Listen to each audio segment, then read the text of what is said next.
Madeleine McCann's name has become one of the most recognized in modern true crime. Yet when you ask people what actually happened, you hear very different stories. Some repeat headlines from 2007, others swear by online exposés, and many quietly admit they don't know what's real anymore. Tonight, we're going to do something simple but rare. Pause the noise and calmly separate confirmed facts from online claims. No sensationalism, no wild accusations, and absolutely no harassment toward anyone involved. We'll walk through what we know for sure about the night Madeleine disappeared, what the official investigations actually say, which internet theories have zero evidence, and why this case keeps resurfacing. By the end, you'll be able to say, with confidence, this part is documented fact, and this part is just speculation. Stay with me because some widely repeated beliefs about this case are simply not true. Before we dive into timelines, suspects, and theories, it's important to set the tone. This video is not about picking sides, attacking grieving families, or turning real people into characters in a mystery series. It's about evidence, documentation, and understanding how the internet can completely reshape a case. We'll start with a clear fact-based recap of the night of May 3rd, 2007, then look at the official investigations in Portugal, the UK, and beyond. From there, we'll test the biggest online claims against verifiable sources. If you're interested in true crime that prioritizes facts over drama, you're in the right place. And if you want more content that carefully breaks down complex cases like this, consider subscribing and turning on the notification bell so you don't miss future deep dives. For now, try to watch all the way through. The context at the end will change how earlier details feel. Let's start with the core timeline. What's actually confirmed about the night Madeleine disappeared? On May 3rd, 2007, 3-year-old Madeleine McCann was on holiday with her parents, Kate and Jerry McCann, and her younger siblings in Praia da Luz, Portugal.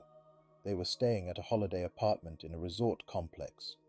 That evening, the adults in their group went to dine at a nearby tapas restaurant within the resort, while the children slept in the apartment.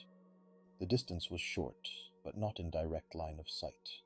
The parents report that they took turns going back to the apartment to check on the kids at intervals. Sometime after 10 p.m., Kate returned to the apartment and discovered that Madeleine was missing, with a window and its shutter reportedly open. This discovery triggered a frantic search, then police involvement.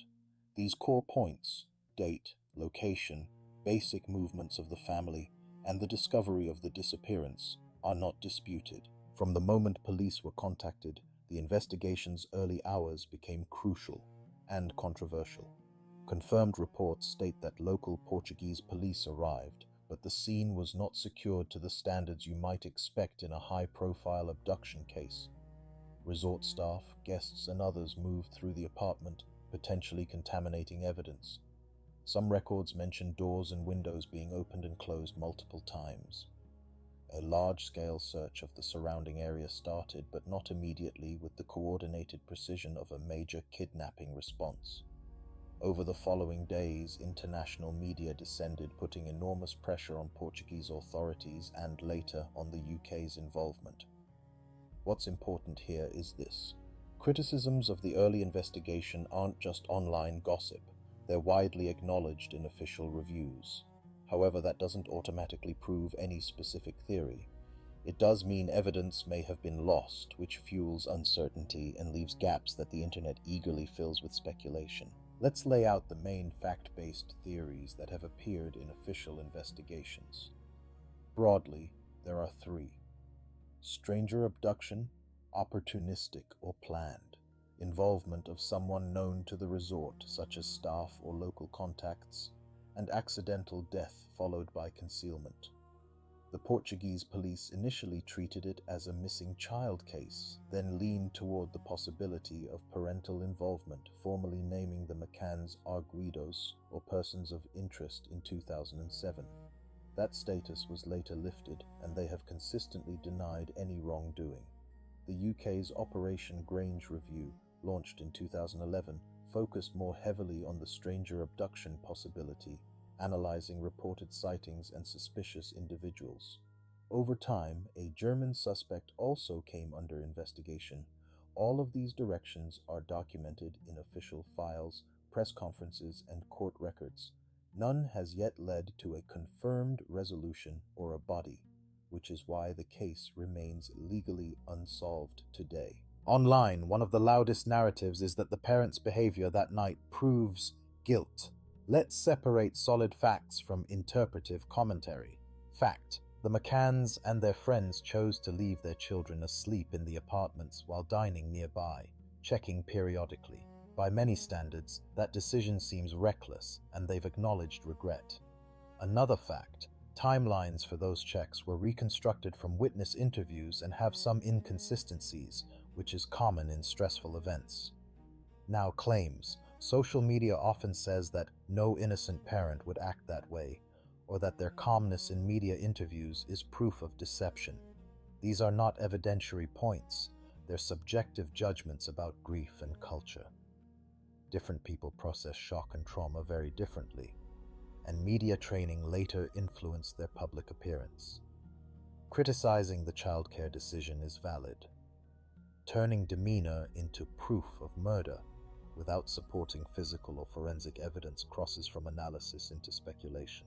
Another persistent online claim centers on supposed contradictions in the friends' statements, the so-called Tapas 7. Forums often present selectively quoted inconsistencies as a smoking gun. Here's what's confirmed: multiple witness statements regarding check times, who saw whom, and the exact window positions do differ in details. This is not unusual in any complex case, especially when interviews happen after the fact and under stress. Official case files, where available, do acknowledge these discrepancies, but they do not by themselves prove a cover-up. Many internet posts treat ordinary memory errors as intentional lies, ignoring how human recall works. Additionally, some English to Portuguese translation issues complicate exact wording. When you see a viral graphic claiming they all changed their stories, ask, changed how, according to which document, and is there any independent evidence of coordination? So far, no court has accepted these minor inconsistencies as proof of group involvement in a crime. One of the most emotionally charged elements in this case is the use of sniffer dogs, cadaver and blood detection dogs brought into the apartment and other locations. Video of these dogs alerting has circulated widely, often presented online as incontrovertible proof that Madeleine died in the apartment. Here's the nuance. Canine alerts can be highly valuable investigative tools, but they are not, on their own, definitive forensic proof in court. In this instance, dogs indicated in certain areas, including in the apartment and a vehicle used by the family weeks later. However, follow-up forensic testing on samples taken from these locations produced results that were either inconclusive or not strong enough to stand as proof of human remains linked to Madeleine. Courts generally require human interpretable evidence, not just animal behavior. So while the dog alerts are a notable data point, presenting them as case closed online ignores how evidentiary standards actually work. Over the years, countless online posts have claimed there was a broad political cover-up to protect the McCanns because of alleged high-level connections in the UK. The confirmed part, the case received enormous attention from British officials and media. Prime ministers commented, the UK government supported liaison efforts with Portuguese authorities. The McCanns did meet with senior politicians, often framed as advocacy for missing children and to keep attention on the search. The unproven leap is the idea that this automatically means a coordinated conspiracy to hide a crime. No credible whistleblower, leaked document, or verifiable evidence has emerged demonstrating that evidence was destroyed or charges blocked on political orders. That doesn't mean authorities handled everything perfectly, far from it. But we must distinguish between high-profile case getting high-level attention, which is documented, and systematic cover-up, which remains an assertion without substantiated proof. The internet has generated an almost endless stream of evidence, body language breakdowns, alleged secret signals in interviews, and viral videos claiming to decode guilt from micro-expressions.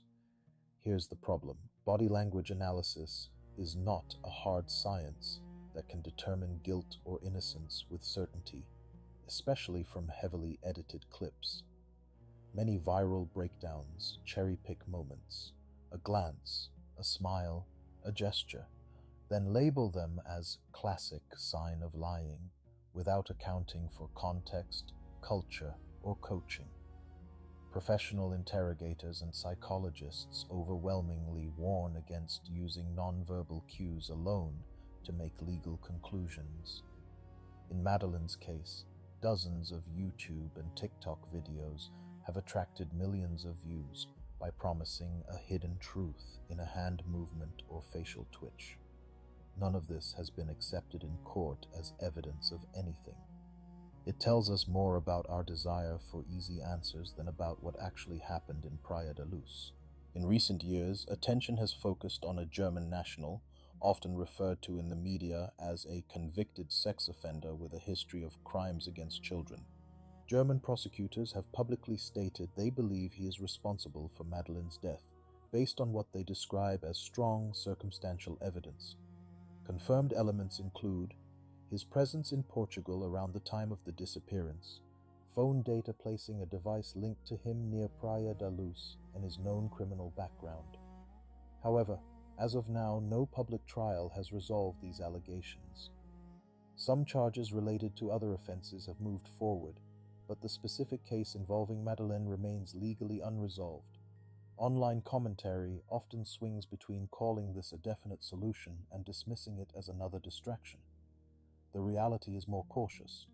He is a significant suspect in an active investigation, but without a verdict or fully disclosed evidence, we can't treat this as conclusively solved. The Madeleine McCann case is also a case study in how media and internet culture can distort reality. Tabloids printed sensational headlines, some later retracted with apologies or libel payouts. Early Portuguese and British coverage sometimes leaned heavily into speculation, shaping public opinion long before thorough evidence could be assessed. Then social media arrived and the story found new life.